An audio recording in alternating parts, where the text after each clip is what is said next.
Hello, this is Ian Williams, President of the Foreign Press Association in New York, and it might be timely to remind people I was formerly the President of the UN Correspondence Association, of which I've been a member for some 30 years as well. And I've written several books, including this one, and innumerable articles on the UN. I covered the UN during both the Iraq wars, during the Balkan wars, so I'm well aware of what a flawed institution it is. But there's some things that people overlook. One is that two of the founder members of the United Nations were Ukraine and Belarus. Stalin insisted that Ukraine and Belarus be recognized as sovereign member states of the United Nations. And they have had delegations continuously in New York since then. Ukraine had a delegation in the UN. It was even on the Security Council several times before the fall of the Soviet Union. It's just worth remembering now because the president of Russia seems to have forgotten about this and decided that now Ukraine actually has an army and an elected government and other appurtenances of a state. It's no longer sovereign. The second point is that, above all, the veto. Russia does not have a veto in the UN Charter. They kept invoking the UN Charter for reasons why people shouldn't intervene to stop their pet murderers massacring people in Nicaragua or Venezuela or Syria. They kept saying, oh, no, sovereign states, sovereign states. However, Russia is not in the UN Charter as a member of the Security Council. What happened in 1991 when the fall of the Soviet Union was that basically they just took over the position that the Soviet Union formally occupied. There was not a vote on it. There wasn't a resolution on it. There's no change in the charter because changing the charter is too difficult.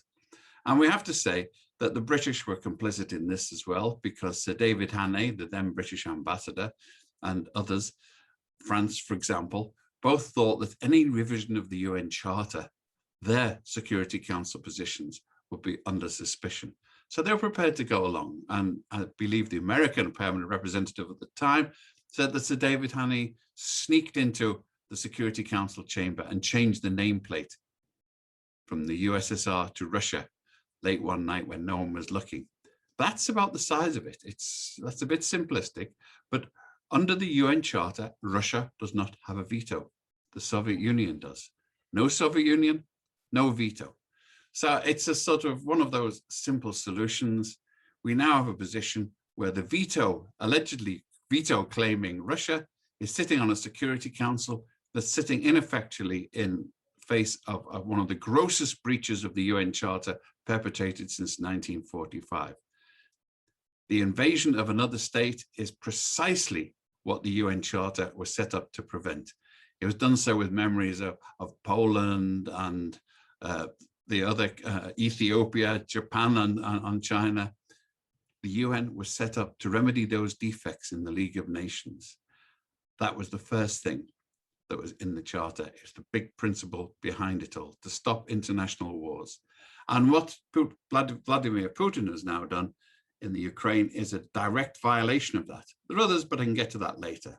So it's my sort of humble suggestion, and I believe the Ukrainian ambassador actually alluded to something similar at the Security Council the night of the invasion, that they should examine the conditions under which Russia is holding that seat. And I think with such an egregious breach of the UN Charter and international law, I think it would be fit if the Secretary General and the President of the General Assembly got together and decided not to accept the Russian credentials because they weren't really the Soviet Union and they weren't mentioned in the Charter.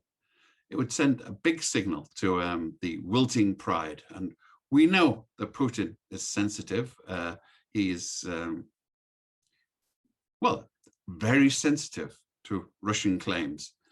If they're rebutted like this, it might have an effect. And more to the point, it would allow the majority of the UN and the Security Council that find the invasion of Ukraine abhorrent to take action about it. I don't know what type of action. I mean, officially it should be military action, but I don't think so. But they can take some action whatsoever. And we have to remember that part of the reason why South Africa eventually collapsed was the United Nations was imposing sanctions on it, despite, let us remember, the US, French, and British vetoes of such actions. But eventually, the United Nations took action about South Africa, and the South Africans crumbled in the face of an international boycott. So these are things worth bearing in mind as we come forward. Is there a UN Charter left to protect?